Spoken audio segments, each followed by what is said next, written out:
Well, this afternoon, after 3 hours of deliberations, a 9-person jury found Donald Trump defamed the writer E. Jean Carroll and ordered him to pay her a stunning $83.3 million in compensatory and punitive damages. Now, the jury awarded Carroll $11 million to repair the damage that Trump did to her reputation, $7.3 million for the emotional harm he caused, and a whopping $65 million in punitive damages.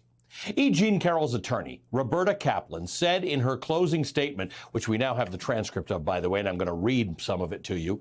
She said in her closing statement today that Donald Trump continues to verbally attack E. Jean Carroll to this day. And she asked the jury, quote, given Donald Trump's insistence on continuing to defame Miss Carroll and given his immense wealth, how much will it take to make him stop? You actually have the opportunity, maybe even the responsibility, to put an end to this.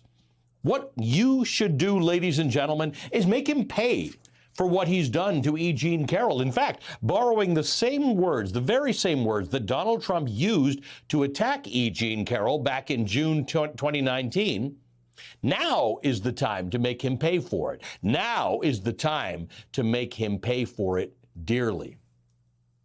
But Roberta Kaplan noted to the jurors that this case is, quote, actually about something more profound.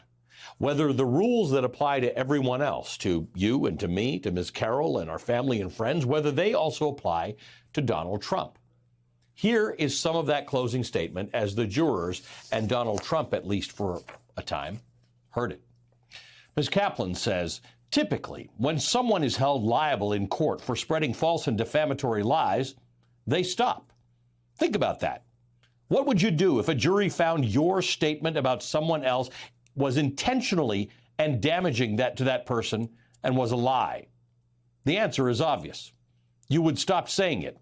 In this country, in our justice system, that is how it is supposed to work. Even if you don't like a jury's decision, you are supposed to follow it. Those are the rules. This doesn't depend on your politics. It doesn't depend on who you vote for or whether you support a particular policy or a particular party. We all have to follow the law. Donald Trump, however, acts as if these rules and laws just don't apply to him.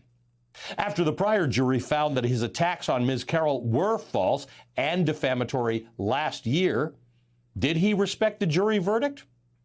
No, not at all. Not even for 24 hours. You've seen the evidence we presented. He continued to repeat his defamatory attacks over and over and over again. As you know, it didn't stop even once this trial began. Donald Trump spent his entire trial continuing to engage in the very defamation that landed him here in the first place. He would sit here, right here in this courtroom, and then leave the courthouse and engage in the exact same conduct that a jury unanimously declared to be unlawful last May. He continued to defame E. Jean Carroll proudly and repeatedly during this trial on an almost daily basis. The court intervenes. Excuse me, the record will reflect that Mr. Trump just rose and walked out of the courtroom. You may continue, Ms. Kaplan. Roberta Kaplan continues. Thank you, Judge. Donald Trump, he is the former president of the United States. He remains very powerful today, obviously, and by his own account, he is extremely rich. He seems to think that his wealth and power entitle him to treat Ms. Carroll however he wants, and Donald Trump's strategy is to bet that you will agree with him. He's hoping that you will let him off the hook, that he will suffer no consequences for his unlawful conduct.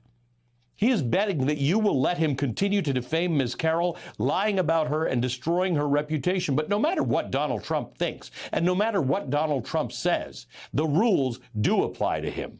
He is not free to continue to attack and defame Ms. Carroll just because he feels like it. In this country, even the most powerful person can be held accountable in a court of law. Not one, not even a former president, is above the law. In other words, Trump is required to follow the law, whether he likes it or not.